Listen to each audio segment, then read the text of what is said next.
कैसे कृष्णा मामा, ये मेरे दुखी काबर बैठे हैं? का करो भाचा, 15 से 20 साल हो गए भाचा। माँ के सेवा करत माँ मोला आज तक दर्शन नहीं दे है भाचा। अजी मामा, आज नवरात्रि के पंचमी के दिन आए और आज श्रद्धा और भक्ति से अगर माता रानी के दरबार जाबो मामा, तब माता रानी बिल्कुल दर्शन दी और हमार गुहार ला सुनही। ऐसे का भाचा, बिल्कुल चला। आज माँ ला मैं अपन भक्ति से प्रसन्न करबे करूँ भाचा। चला चला।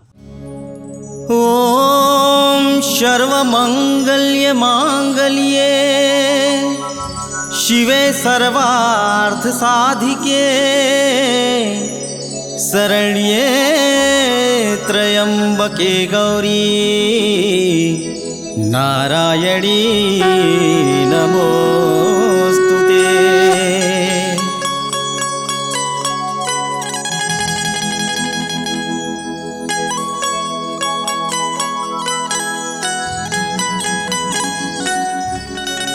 बजावत हो माँ तोरे मंदिर माँ जस लगावत हो माँ।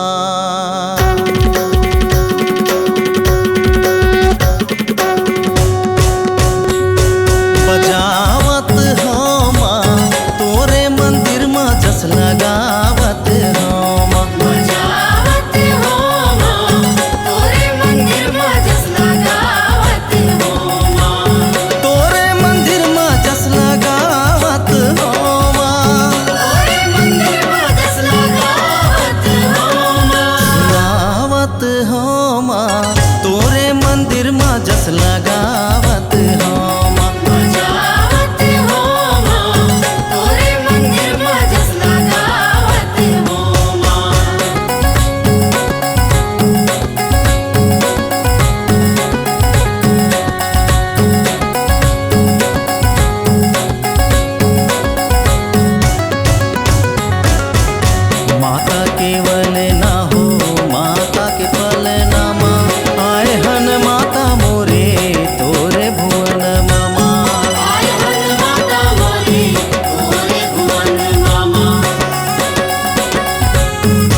माँ माँ तोर दर्शन पाके मैं धन्य हो गए माँ।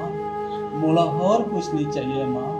मोर इतने दिन के सेवा में तोर आशीर्वाद मिल गए वही काफी माँ। बस तोर आशीर्वाद चाहिए माँ। माँ प्रणाम माँ। तथास्तु।